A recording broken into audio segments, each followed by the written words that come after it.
Boris Bocage, c'est un jeune homme d'une trentaine d'années qui a 2 enfants, qui travaillait dans un hôtel bien connu en Guadeloupe et qui, le 21 janvier 2019, a malheureusement été victime d'un terrible accident causé par un automobiliste qui a grillé un stop et qui l'a rendu malheureusement tétraplégique.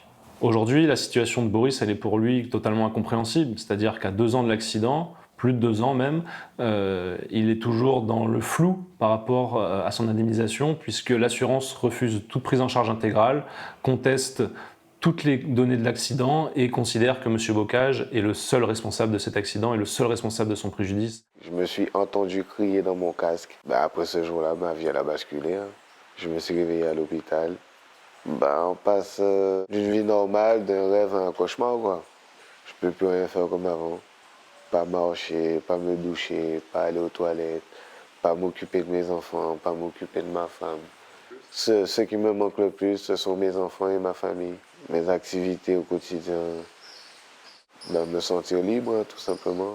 On a dans un premier temps eu recours à un expert accidentologue, M. Touzé, à qui on a soumis l'entier dossier, qui a analysé les véhicules, qui a analysé les situations, qui a analysé les lieux et qui a abouti à une conclusion qui est très claire, c'est que M. Bocage ne pouvait pas rouler à plus de 50 km/h.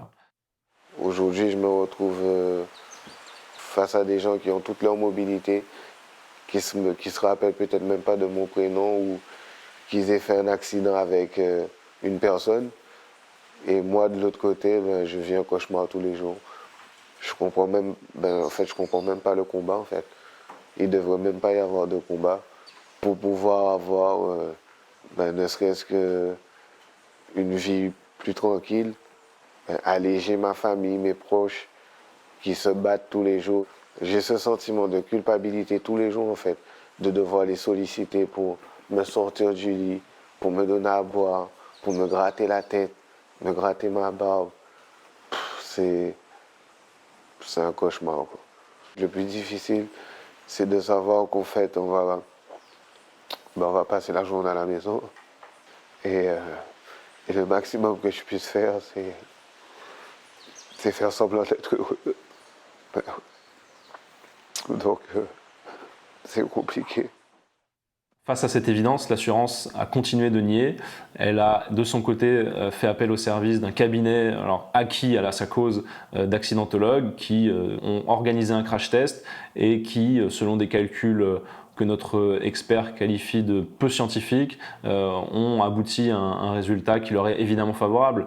Donc l'organisation du crash test par M. Bocage et par nos soins est le seul moyen de rétablir l'équilibre. Afin que l'égalité des armes soit totale, le cabinet a décidé d'organiser ce crash test dans le même laboratoire que celui utilisé par l'assurance, près de Dortmund en Allemagne. Ça a été un vrai défi d'organiser ce crash test en si peu de temps, mais je reste convaincu que c'est la seule façon pour Boris d'être indemnisé intégralement.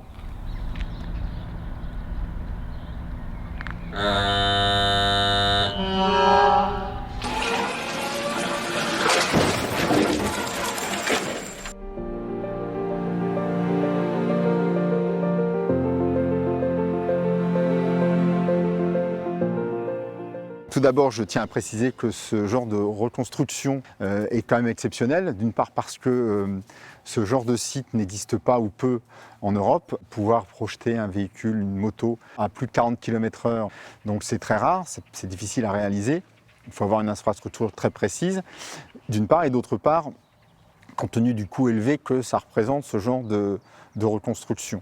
Le but de ces opérations, c'était donc de vérifier si les dommages qui étaient relevés sur les véhicules qui se sont impactés étaient identiques par rapport aux ébauches et aux calculs qui avaient été faits.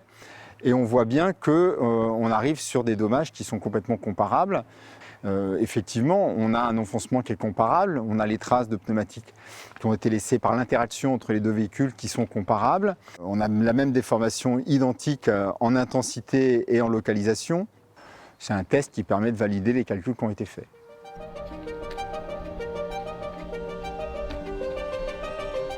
M. Bocage n'a fait l'objet d'aucune poursuite pour un excès de vitesse. M. Bocage n'a fait l'objet d'aucune poursuite pour aucune faute de quelque nature qu'elle soit dans cet accident. Il est totalement clair qu'il roulait à moins de 50 km/h et l'organisation de ce crash test est le moyen ultime pour démontrer cette vérité.